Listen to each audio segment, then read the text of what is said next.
Alors, merci beaucoup, merci à vous et merci encore pour votre participation. En termes d'introduction, en fait, il y a plusieurs leviers qui amènent à vouloir piloter un bâtiment et l'instrumenter.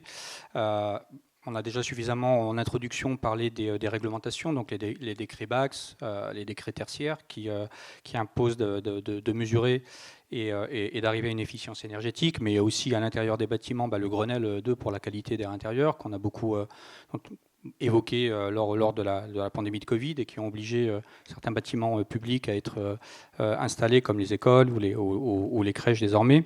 Et on avait aussi fait mention ce matin de l'observatoire Infranum et FNCCR, où finalement il y a un ratio qui est assez intéressant qui ressort de cet observatoire, c'est que dans le cadre du bâtiment, c'est certainement un des verticaux, in fine, où le ROI est le plus intéressant. Donc quelle que soit l'échelle de temps, donc là il y a une échelle de temps de 10 ans, mais finalement c'est 1 euro investi, 3 euros récupérés sur la partie efficience énergétique que permet l'instrumentation d'un bâtiment. Donc finalement, on a des cas maintenant qui nous amènent à pouvoir mesurer, on a suffisamment de recul, on commence à en avoir de plus en plus sur cette partie mesure d'efficience énergétique, ROI. Pour venir sur un temps un peu plus proche d'aujourd'hui, la semaine dernière, le salon IBS, je pense que l'ensemble des acteurs, beaucoup d'entre vous y étaient présents. Tout le monde s'engage à dire que ça a été un franc succès, qui a désormais une maturité du marché qui est évidente, qui est de plus en plus forte. Et c'est justement un peu la première question par laquelle j'aimerais démarrer, c'est comment vous ressentez par votre prisme à chacun cette maturité de marché en termes d'appétence par rapport à l'instrumentation, au pilotage de bâtiments. Je peux commencer. Et donc Laurent, toi, par rapport au capteur, en l'occurrence, est-ce que tu as vu des évolutions, des demandes plus complexes ou s'affiner? Non, on a bien vu une évolution, c'est-à-dire qu'avant, on questionnait beaucoup le distributeur, le fabricant, pour lui dire qu'est-ce que je pourrais déployer dans mon bâtiment. Aujourd'hui, on sait vraiment où on va. On parlait des décrets tertiaires et BACS ce matin, Emmanuel en parlait. Ça a été un gros levier. Donc on va dire depuis à peu près 1 an et demi, aujourd'hui les intégrateurs qui nous consultent savent vraiment où ils veulent aller. Je dirais, par exemple, le pilotage devient un enjeu aujourd'hui compris par tout le monde. Donc piloter des radiateurs aujourd'hui, c'est quelque chose qu'on a vu exploser depuis au moins l'année écoulée. C'est peut-être notre best-seller, je dirais, de l'année.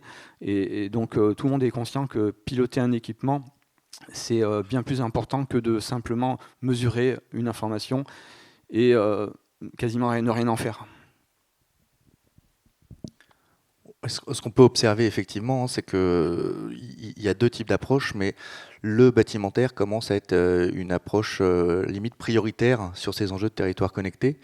On voit des choses assez intéressantes aussi sur des points qu'on n'avait pas vu forcément venir, mais notamment sur la maintenance des climatisations et des ventilations, où en mettant des capteurs dedans, on prévient des interventions de maintenance qui sont assez coûteuses, en observant finalement une diminution de la performance de cette ventilation. Donc même les industriels poussent à ce que des capteurs soient mis, et on commence du coup à avoir un engouement global autour de ces cas d'usage qui viennent compléter les cas d'usage un peu classiques de présence et autres. Ce qu'il faut quand même observer, c'est que sur ces enjeux de GTB, le capteur, c'est ce qu'on dit, l'IoT, c'est toujours une technologie simple, mais si elle n'est pas appliquée parfaitement et si elle n'est pas installée parfaitement, le résultat tombe souvent à plat et peut générer de la déception.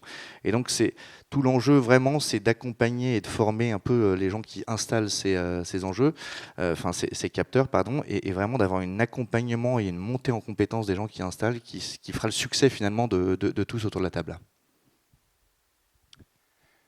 Alors moi, je suis un peu moins optimiste que vous, je suis désolé.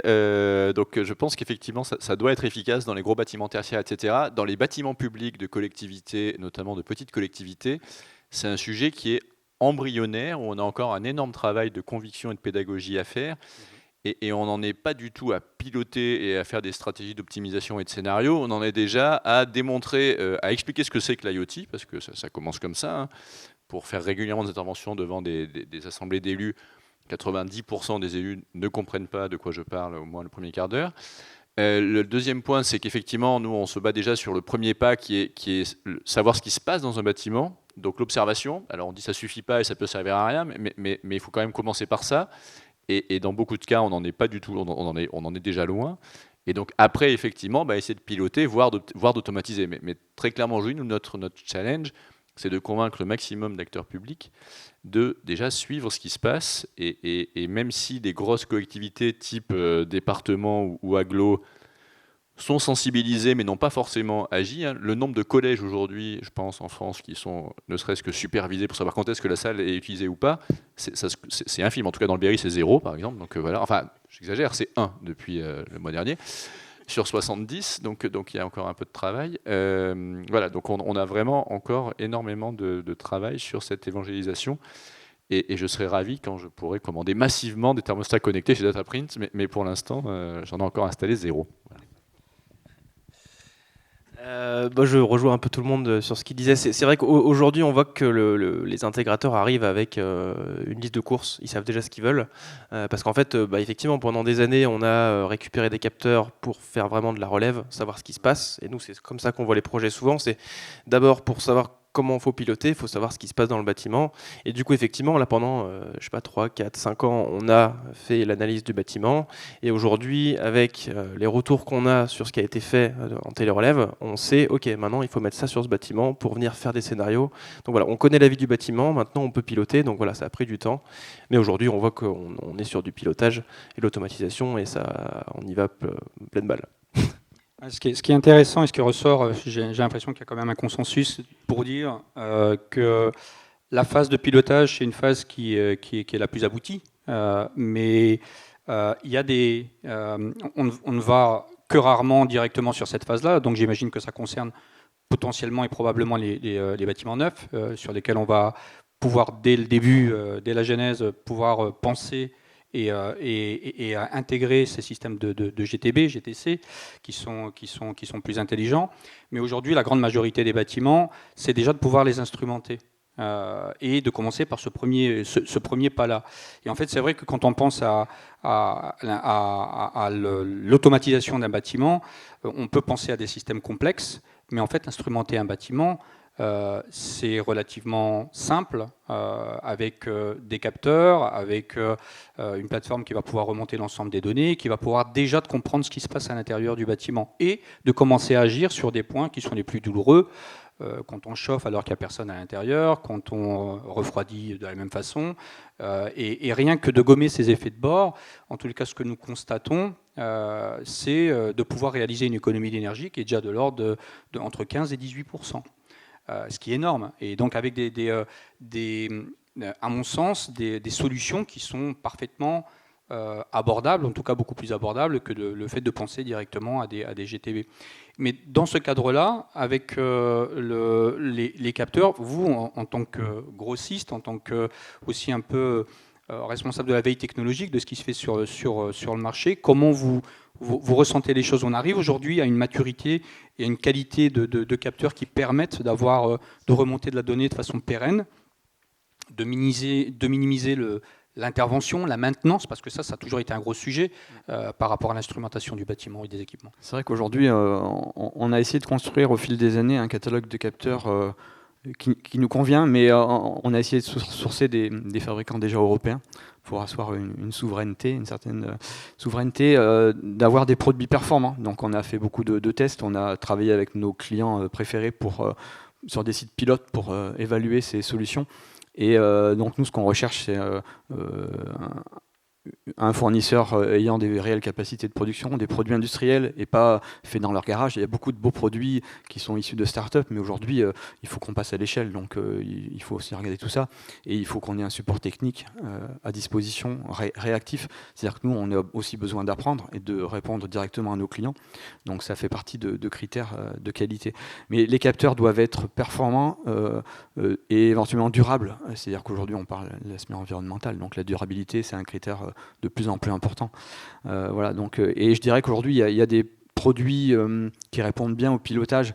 J'ai noté par exemple des capteurs de type fil pilote pour piloter les radiateurs électriques, donc on va changer le mode de fonctionnement à distance, sans qu'il y ait une interaction physique sur le radiateur, en fonction des moments de la journée ou des jours de la semaine. Et après, sur les radiateurs à eau, les têtes thermostatiques peuvent être totalement pilotées à distance, donc on peut embarquer sur la plateforme un agenda de programmation en fonction des heures d'occupation réelles, des bureaux, de salles de réunion, etc. Donc là, on va optimiser énormément. Et après, on va pouvoir aller même installer des thermostats connectés, donc remplacer des vieux thermostats filaires pour piloter les ventiloconvecteurs, par exemple, ou pour faire des demandes de consignes sans fil. Donc pour de la rénovation, c'est assez pratique. Et après, il y a tout type d'actionneurs de type relais pour arrêter, mettre en marche des équipements, détection et action pour ouvrir et fermer une vanne, par exemple, couper à distance un équipement. Aujourd'hui, il y a une multitude de capteurs qui permettent de servir tous les cas d'usage, qui permettent finalement de démarrer avec l'instrumentation d'un bâtiment. Et vis-à-vis de ce qui m'interpelle, c'est la faible maturité, en tout cas sur certains territoires. Et finalement, vous êtes face à un défi qui est de convaincre, de pouvoir expliquer, je ne sais pas si éduquer, évangéliser, finalement. Et la démarche que vous avez entreprise, moi, elle me paraît extrêmement intéressante sur le Berry. Donc, est-ce que vous pourriez, Guillaume, Pascal, en dire un peu plus sur comment vous arrivez à expliquer finalement à des gens qui sont un peu profanes dans ce secteur-là la valeur ajoutée que vous pouvez apporter par cette instrumentation et sur le bâtiment notamment. Je peux commencer. Oui, je pense qu'effectivement, on a besoin déjà d'expliquer ce qui paraît simple pour tous les gens qui sont dans cette pièce, mais ce qui ne paraît pas forcément très simple entre le capteur, l'antenne, le réseau, la plateforme de données, etc. Et puis, on a quand même un enjeu sur la notion de clé en main. C'est-à-dire qu'en fait, on est face à des structures, des mairies, qui parfois ont des services, parfois n'ont pas de services. Et quand ils ont des services, ils ne sont pas nombreux et ils sont toujours débordés. Donc, on vient leur proposer finalement de faire un projet supplémentaire. Donc, un projet supplémentaire, ça pose une question d'abord de budget, qu'on gomme parce qu'on leur dit qu'au moins la première année, ça va être entièrement gratuit. Et puis si ça ne leur plaît pas, on repart avec et puis c'est pas grave. Donc ça peut être gratuit. Par contre, on ne gomme pas la complexité sur l'organisation et l'accompagnement à mettre en œuvre. C'est-à-dire qu'à un moment donné, même si on n'a que quelques données qui remontent, il faut que quelqu'un les regarde. Et donc on reprend le cas de, vous dites 15 à 18% si on arrête de chauffer quand il n'y a personne. Encore faut-il qu'on arrête de chauffer. C'est-à-dire on va peut-être savoir qu'on chauffe quand il n'y a personne. L'étape d'après, c'est que quelqu'un s'en aperçoive et fasse en sorte qu'on arrête de chauffer quand il n'y a personne. Et cette organisation, en fait, elle n'est pas si simple à mettre en place. Ça risque de retomber sur l'élu de permanence, qui n'a peut-être pas envie de gérer ça en plus de tout ce qu'il a à gérer quand il est de permanence. Donc voilà, et ça, honnêtement, nous, on essaie de faire au maximum du clé en main sur la partie mise en œuvre. Donc on fournit le capteur, on fournit la connectivité, on fournit la plateforme, on accompagne à l'utilisation du tableau de bord qu'on a prédéfini avec Synox, et donc on a sauté l'étape de on va faire un atelier pour comprendre quels sont les besoins et faire votre tableau de bord. Ça, c'est très très bien pour les gens qui ont des avis et qui ont de l'expertise. Non, on va vous mettre un tableau de bord et si vraiment il ne vous va pas, on le modifiera, quoi. Donc on a quand même essayé de simplifier au maximum. Après, il reste que dans l'utilisation aujourd'hui, et c'est peut-être une piste de réflexion pour l'avenir, mais nous en tout cas, on n'est pas dimensionné pour faire de l'accompagnement. C'est pas nous qui regardons les données. Et c'est pas nous qui allons couper le chauffage à l'école si ça marche pendant les vacances, quoi. Donc au-delà de l'explication, il y a aussi cette conviction à réussir à apporter. Oui, et c'est là où l'automatisation prend tout son sens, puisque justement pour pallier à ce manque de ressources ou de maturité ou de contrôle. Et cette démarche-là, moi, ce qui m'a interpellé, c'est que Bicité a accompagné le Berry là-dessus, et il y a eu un vrai effort de mise en place d'offres packagées.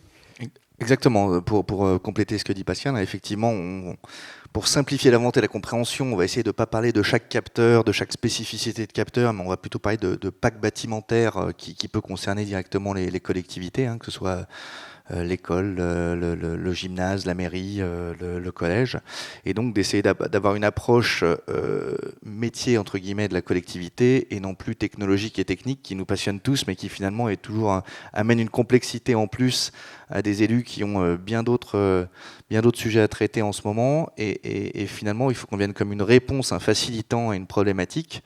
Et or, aujourd'hui, ce qu'on rend compte, c'est qu'on n'est pas une problématique prioritaire pour eux. Il y a d'autres enjeux qui viennent un peu perturber cette adoption. Donc, c'est à nous ça nous challenge, hein, ça nous permet de développer aussi des nouveaux éléments, mais voilà, on pense à des mallettes de prêt, de try and buy, où on a la capacité de faire le rendez-vous, d'installer sur un périmètre restreint et de repartir avec une première adoption et une première mise en place avec des choses bien sûr préconfigurées, d'avoir des packs qui sont le plus lisibles possible, les plus simples à implémenter possible pour réduire le temps entre guillemets la commande et l'utilisation de la donnée, puisqu'on n'est pas là pour mettre 2, 3, 4 mois à installer ces capteurs, mais c'est plutôt comment on va le plus rapidement possible entre cette décision et l'application et finalement le bénéfice que peut apporter cette donnée. Donc c'est tous ces processus qu'on travaille actuellement sur le Berry. Et effectivement, hein, c'est des maturités de territoire qui sont différentes, puisqu'il nous arrive aussi de travailler sur des bâtiments départementaux, où là on a des gens qui sont beaucoup plus en amont et qui sont en train d'interconnecter leurs capteurs avec des jumeaux numériques pour faire de la simulation temps réel entre la température mesurée, la température ressentie, les mouvements dans le bâtiment, cette impression qui peut être toujours qu'il n'y a jamais de salle de réunion disponible, mais en fait quand vous vous rendez compte que quand c'est planifié, c'est jamais occupé, donc on arrive à croiser les données des agendas des réunions et de la vraie présence et du nombre de personnes qu'il y a dans ces salles de réunion, et de générer une optimisation de la vie du bâtiment pour aller chercher de la satisfaction et du confort de ses occupants. Donc voilà, c'est aussi relatif un petit peu de la diversité des enjeux des territoires et de l'adoption à ces technologies et des priorités aussi. Et donc c'est ce qui fait la richesse du métier, de nos métiers et de cette d'Ubicité en tout cas, c'est de traiter autant de cas différents. Juste peut-être, je voulais rajouter sur comment on accompagne, pour signaler à mes collègues publics, et je ne sais pas si tous les intégrateurs sont d'ailleurs d'accord avec la démarche ou pas, mais on a avec Ubicité un contrat qui est assez atypique, je pense, voire innovant, qui est un marché global de performance sur lequel, tout en restant un marché qui n'est pas une DSP, qui est bien un marché public classique, Ubicité est intéressé sur l'atteinte d'un chiffre d'affaires et l'atteinte d'un résultat d'exploitation. Et donc ça a comme conséquence qu'on travaille vraiment et acteurs publics, parce qu'on ne peut pas ne pas être dans la boucle, parce que souvent c'est nous qui avons les clés pour prendre les rendez-vous avec les élus, mais avec acteurs privés pour vraiment faire cette assistance à la commercialisation. Et je pense que dans un certain nombre de projets, finalement, l'intégrateur qui a un marché juste de travaux, on lui commande une passerelle, il pose une passerelle, on lui commande un capteur, il pose un capteur, mais il n'a pas cette assistance à la commercialisation. Et je pense que c'est vraiment un sujet qui est très important, parce que si on veut que ça démarre dans beaucoup de territoires, notamment ruraux, il faut passer un peu de temps et d'énergie à commercialiser. Et donc, on verra si on est performant ensemble, mais en tout cas, on est un peu solidaires sur le sujet, donc voilà.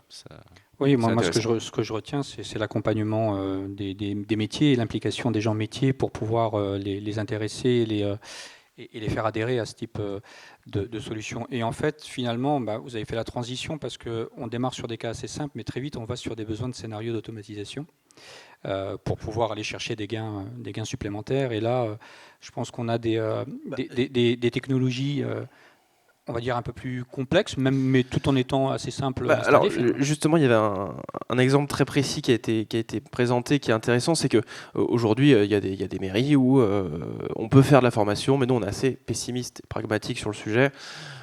Les outils qui existent sur le marché aujourd'hui sont assez complexes quand même. Quelqu'un qui n'y connaît pas grand-chose va pas forcément réussir ne serait-ce que s'y intéresser. Parce qu'il y a des gens qui juste n'ont pas envie d'apprendre. Donc nous, on prend un peu le problème à l'envers. Typiquement, sur des mairies, ce qu'on fait, c'est que au lieu d'apporter un nouvel outil à quelqu'un pour qu'il puisse, je sais pas, dire que l'école est fermée le week-end, au lieu de lui apporter une plateforme, un truc un peu complexe, on va lui dire, ok, tu gardes ton agenda Google ou ton agenda Pronote ou peu importe, tu remplis les zones où c'est occupé. Et puis quand c'est pas occupé, nous on fait le reste, ça se fait automatiquement. Donc typiquement, c'est le genre d'outil, je pense, qui peut être intéressant en termes de scénarisation et d'automatisation, où en fait l'objectif c'est de se servir de l'existant, de l'outil qui est chez l'exploitant, et pas lui rapporter un nouveau sur lequel il va falloir le former, etc. Nous on va plutôt s'occuper de l'API et faire en sorte que la personne, quand elle remplit un agenda sur Internet, ça vienne automatiser le bâtiment via des têtes thermostatiques ou des thermostats ou peu importe. Là-dessus, il y a le choix. Oui, et ça, c'est un point extrêmement intéressant parce que ça veut dire que les technologies permettent aujourd'hui de reprendre de l'existant. Et c'est aussi, quand on vient instrumenter un bâtiment, penser à la suite. Donc on commence par une première phase qui peut être l'instrumentation du bâtiment, mais on va nécessairement avoir besoin de le piloter. Et donc quand on réfléchit à la mise en place de ces technologies, il faut prendre en compte le fait qu'elles soient évolutives, qu'elles soient interopérables, qu'elles soient multiprotocoles, puisque quand on parle du pilotage du bâtiment, on parle des protocoles que vous connaissez certainement, KNX, BACnet, Modbus. Donc au-delà de la connectivité qui peut être LoRa ou autre. Et donc on vient mélanger toutes ces briques. Et l'importance d'avoir des outils qui permettent de s'interfacer avec tout cet écosystème. C'est vrai que le vrai problème de fond, c'est que la technologie est plutôt là pour aider les usages et les usagers. Et souvent, la technologie, des fois, on se dit, bon, bah, c'est pratique, mais des fois, c'est une épine dans le pied en plus, parce que les gens ne sont pas forcément sachants sur le sujet. Et voilà, nous, vraiment, on essaie de séparer le front et le back. Le front client où la personne doit avoir un truc basique, facile à utiliser, qui peut se resservir d'outils dont il connaît. Et le back, ça va être la partie intégrateur où là, il y a tout le bousin. Mais il faut dans tous les cas former les utilisateurs finaux pour qu'ils comprennent ce qui se passe, mais il faut surtout qu'on s'adapte aux outils qu'ils ont déjà, parce qu'au moins on est sûr qu'ils vont s'en servir. Et justement là-dessus, si tu veux bien, Pierrick, on pense souvent aux bâtiments. On a parlé de bâtiments publics, administratifs, des écoles, des mairies, autres. Il y a des cas d'usage un peu atypiques et malgré tout, où le pilotage du bâtiment s'avère extrêmement intéressant. JDOM, c'est un peu l'avantage et le désavantage, c'est qu'on a quasiment que des cas atypiques, même si on a des solutions verticalisées aujourd'hui. Mais j'ai en tête un projet de long terme avec Vinci Construction. On a fait une étude pendant 3 ans pour venir piloter les bases vies de chantier. Donc on est sur des bases vies de chantier qui sont plus ou moins grosses, il y en a qui sont énormissimes quand on est sur des gros travaux. Et donc on a fait l'étude, en gros on vient mettre des petits capteurs sur les fenêtres, sur les portes, on vient mettre des actionneurs sur les clims, sur les chauffages, sur les armoires chauffantes. Base vie chantier, ce sont les constructions modulaires. Algeco, voilà, c'est ça, Algeco comme on appelle ça. Et du coup l'objectif, ces trucs-là, en gros ils consomment comme pas possible, il n'y a que des grippins dedans. Les mecs qui bossent là, ils s'en foutent, ils laissent tout ouvert, la question ne se pose pas vraiment. Et du coup, Vinci ils se sont dit pragmatiquement, on va pas les former, ils s'en foutent, on va faire ça à leur place. Donc en gros on est venu poser des capteurs un peu partout, tout est fait en LoRaWAN, et tout est automatisé. Si j'ouvre la fenêtre, on coupe le chauffage ou la clim. Il y a des scénarios un peu plus poussés, typiquement sur les armoires chauffantes, où on est interconnecté à la météo, et si on pense qu'il va pleuvoir, on préchauffe les armoires chauffantes pour poser tout le matériel pour qu'il sèche. Enfin, voilà, on peut faire tout un tas de choses. Tout ça, c'est fait en local sur une JDOM. Et si on pousse les scénarios très loin, sur le cas précis de Vinci Construction, toutes les données de consommation des bases vie sont poussées par API sur Power BI. Donc on peut faire du local, on peut faire du cloud, on fait un peu de tout ce qu'on veut. C'est un peu l'avantage des solutions open source aujourd'hui sur le marché.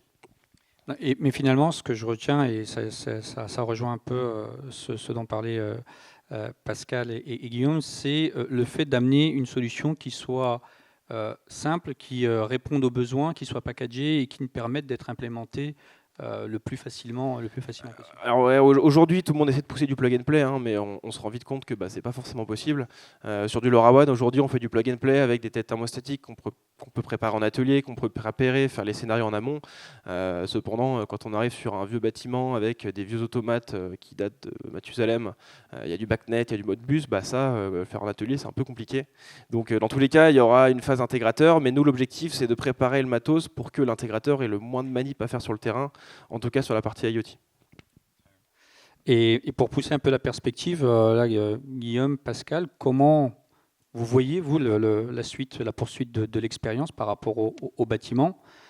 Comment vous envisagez la suite? Parce qu'aujourd'hui, on est encore dans une phase assez primaire, mais finalement, les choses ont tendance à s'accélérer très rapidement.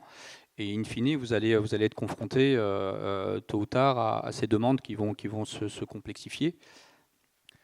Alors nous, effectivement, on est parti on a signé un contrat de 10 ans avec Ubicité, donc on est là pour durer. Et donc on espère qu'on va faire boule de neige à la fois en termes de périmètre et en termes de fonctionnalité. C'est-à-dire qu'il faut commencer...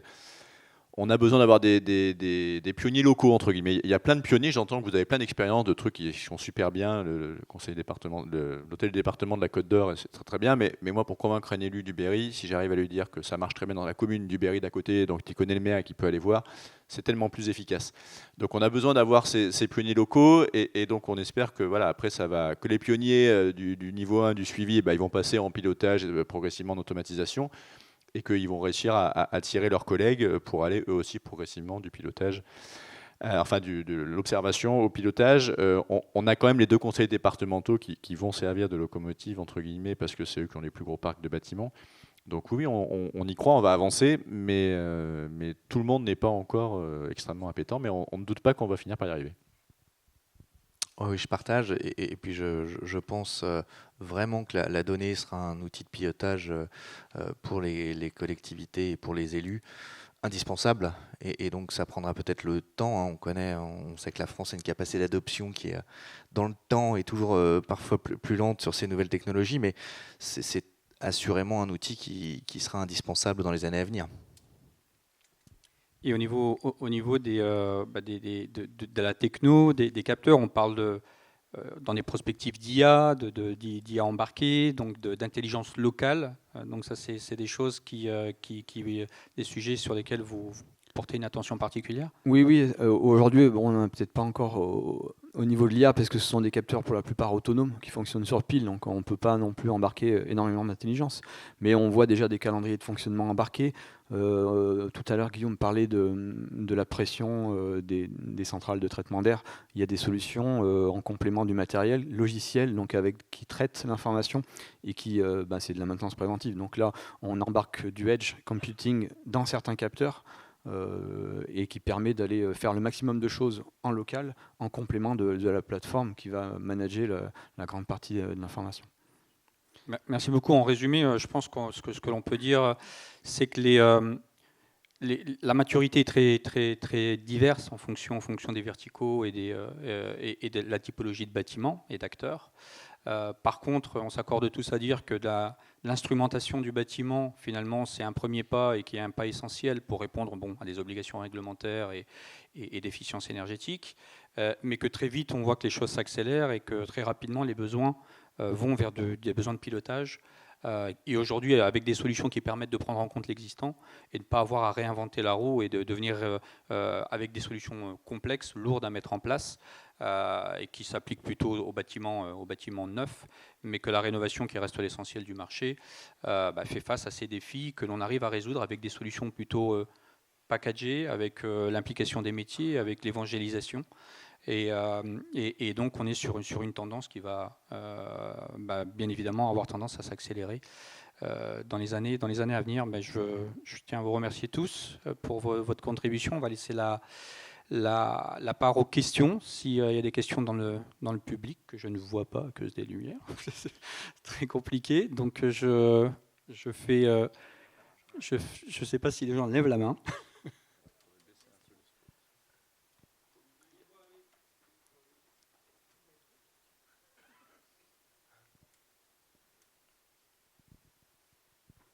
Ah, merci, on voit la salle là, on la voit un peu plus.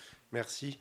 Moi, j'interviens pour le logement résidentiel dans audit, rénovation énergétique. Et là, donc, je me demande dans quelle mesure ce que vous racontez est transposable et dans quel horizon dans le logement résidentiel.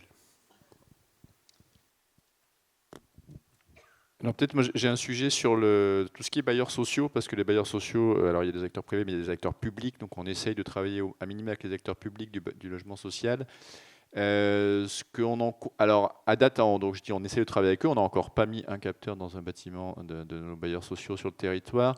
Néanmoins, on a quand même une écoute attentive, mais qui sont plus sur du suivi d'équipements techniques. Donc typiquement, une ventilation qui ne marche plus, si on la détecte avant qu'un locataire nous appelle parce qu'il y a de la moisissure dans son plafond, ça coûte tellement moins cher d'aller réparer la CTA que d'aller refaire la salle de bain de tout l'étage.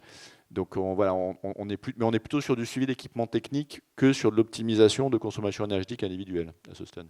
Moi, je dirais en complément, toujours au sujet des bailleurs, on commence à déployer pour nos clients intégrateurs toute une chaîne de produits, donc du capteur de température, humidité dans les logements, en complément des systèmes de ventilation, de la supervision de la pression pour anticiper les éventuelles pannes. Ça peut aller aussi de gérer les accès, les portails, les portes de garage, tout ce qui est entrée commune. Et donc il y a pas mal d'activités autour des bailleurs en ce moment. J'ai pas mal de retours sur expérience sur ces sujets spécifiques. Alors, ça dépend vraiment du type de bâtiment. Si on est sur des copros, ça va être un peu compliqué de venir poser des capteurs chez les gens. Les bailleurs sociaux, ça va dépendre des types de logements. Aujourd'hui, on fait des résidences de logements accompagnés pour les personnes qui sont des logements transitoires, on va dire. Et du coup, là, on met tout un tas de capteurs. On fait ça en techno et océan, où en gros, l'objectif, c'est de venir couper les consommations quand la personne n'est pas chez elle, ou de venir limiter les surconsommations, parce que ce sont des gens qui ne sont pas forcément au fait des éco-gestes ou ce genre de choses. Et après, on a des gros projets, nous, d'individualisation de frais de chauffage, notamment dans le nord, où en gros c'est un prestataire qui fait de la biomasse et on va venir faire du sous-comptage énergétique de chacun des logements et de venir faire de la redistribution et l'autoconsommation. Donc ça, c'est sur les logements partagés, ça dépend vraiment du type de location que c'est, quoi. Parce que quand c'est des propriétaires, donc on va plutôt sur la domotique. Là, c'est un peu plus complexe de faire des choses centralisées, si ce n'est sur les communs. Mais ça va être compliqué de rentrer dans le logement. Donc voilà, c'est un peu les retours qu'on a, nous. Oui, pour compléter, c'est vrai qu'en travaillant avec beaucoup de bailleurs sociaux, les points aujourd'hui névralgiques qui sont avant tout concernés, ce sont les équipements. C'est la VMC, ce sont les pompes de relevage, ce sont les chaudières, ce sont les ouvrants, les ascenseurs, les trappes de désenfumage. Et en fait, ça permet de ne plus être derrière un écran de fumée, d'avoir accès à la donnée, de ne plus être derrière l'écran de fumée du mainteneur et de pouvoir donc challenger et provoquer des interventions beaucoup plus rapides et bien évidemment d'améliorer la satisfaction. Donc il n'y a pas de sujet de télérelève là-dessus, d'efficience énergétique, parce que c'est dans les charges pour les occupants, et donc, mais ça commence à arriver très fortement. Et dans le privé, on est aussi sur l'exploitant du bâtiment, sur ces questions de maintenance des équipements. Donc on est sur la périphérie du bâtiment, si je peux dire ça comme ça, avant progressivement d'aller à l'intérieur, et donc d'avoir, de toute façon, une obligation en 2027 d'équiper tous les radiateurs avec des têtes thermostatiques dans les bailleurs sociaux. Donc voilà comment peu à peu, il y a plein de cas d'usage assez intéressants sur le fait de monitorer avec un simple capteur les appartements libres pour éviter des occupations indues, des dégradations, etc. Donc rien que le fait d'avoir un capteur soit de présence ou de température, même temporaire, ça permet énormément de gérer la rotation des logements libres. Donc il y a plein de cas d'usage qui surgissent en fonction de la typologie de bâtiment et de l'exploitation du bâtiment. Je ne sais pas si on a répondu à la question.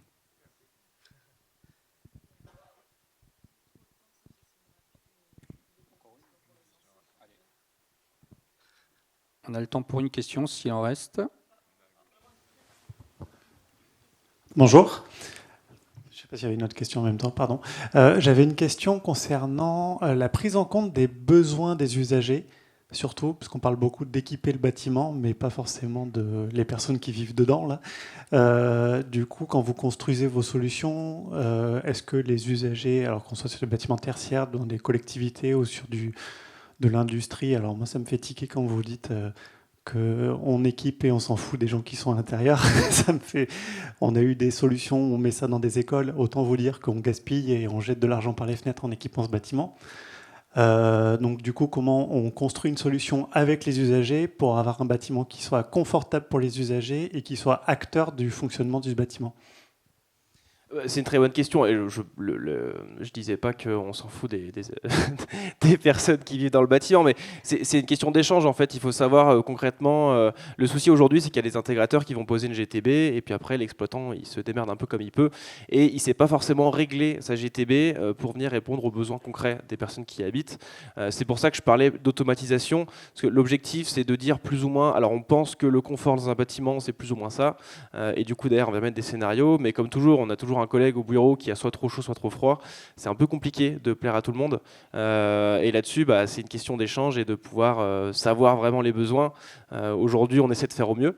Maintenant, effectivement, des fois, il y a des personnes qui n'ont pas la même résistance au froid ou au chaud. Donc là, bon, c'est après des sujets plus perso, on va dire, mais je ne sais pas si vous avez des... Juste, c'est un vrai sujet et c'est aussi pour ça que nous on commence sur le premier pas qui est juste observer, parce que observer ça n'a pas d'impact immédiat sur le réglage du chauffage, etc. Et au contraire ça permet d'objectiver, et on a souvent des conflits entre l'usager, que ce soit l'agent dans son bureau ou l'agent à la cantine, etc., et les propriétaires exploitants du bâtiment qui est la collectivité. Entre un usager qui dit chez moi ça va pas du tout parce qu'il se passe ça, et à chaque fois que l'exploitant vient voir, en fait ça va bien. Et donc du coup, comme il vient voir que 2 fois par an, donc c'est peut-être pas suffisant. Et donc l'instrumentation, ça permet juste de dire déjà, on va objectiver la discussion. Et objectiver la discussion, c'est rare qu'on ait des refus pour ça en fait. Donc on est au premier stade. Le stade d'après, on va dire, du coup, on va vous couper le chauffage quand on considère qu'il fait trop chaud. C'est sans doute plus compliqué et là, il y aura besoin de discuter. Mais en tout cas, sur le premier stade qui est juste, on observe pour objectiver la discussion, c'est plutôt bien perçu en général. Ouais, moi je rejoins Pascal, c'est vraiment on observe pour que le bâtiment soit mieux adapté aux usagers, ensuite on analyse, ensuite on discute et ensuite on essaye d'anticiper, mais effectivement il faut le faire dans cet ordre-là et en impliquant de toute façon l'usager au milieu de la discussion, sinon c'est un second risque d'échec un peu fort qu'on peut avoir dans l'adoption. En fait, je terminerai juste en disant que le confort et la qualité de vie des occupants à l'intérieur, c'est un prisme hyper important. C'est-à-dire que le premier prisme, c'est l'efficience énergétique, bien évidemment, on l'aura tous compris, pour des raisons évidentes, mais il ne se superpose pas, je veux dire, c'est en parallèle. La qualité de confort des occupants du bâtiment, elle est importante. C'est exactement ce qui se passe dans le résidentiel, dans les bailleurs sociaux. C'est de pouvoir mesurer et de comprendre tout de suite si la qualité d'air, par exemple au niveau de la VMC, parce qu'elle est défaillante, elle va engendrer des problématiques à l'intérieur, un taux de CO2 élevé, etc., à l'intérieur des logements. De la même façon, quand on travaille sur des EHPAD, la préoccupation, c'est de comprendre dans chacune des chambres, pour les occupants, comment ça se passe. Ce n'est pas uniquement d'arriver à une efficience énergétique et un gain au niveau de l'énergie consommée du bâtiment, c'est aussi de faire en sorte et de respecter les divers profils. En fait, ces systèmes, en tous les cas qui sont implémentés, permettent à l'occupant de prendre la main sur des températures de consigne. L'idée, c'est au moins de mettre des températures de consigne, c'est de mettre un cadre qui permet en fait de mieux gérer et d'optimiser l'efficience énergétique et le confort, mais qui n'empêche pas chacun de pouvoir venir. On est encore dans une phase où chacun est libre de pouvoir définir les paramètres qu'il souhaite et qui lui correspondent. On va s'arrêter là. Merci encore. Et puis si vous avez encore des questions, tous les participants sont à votre disposition.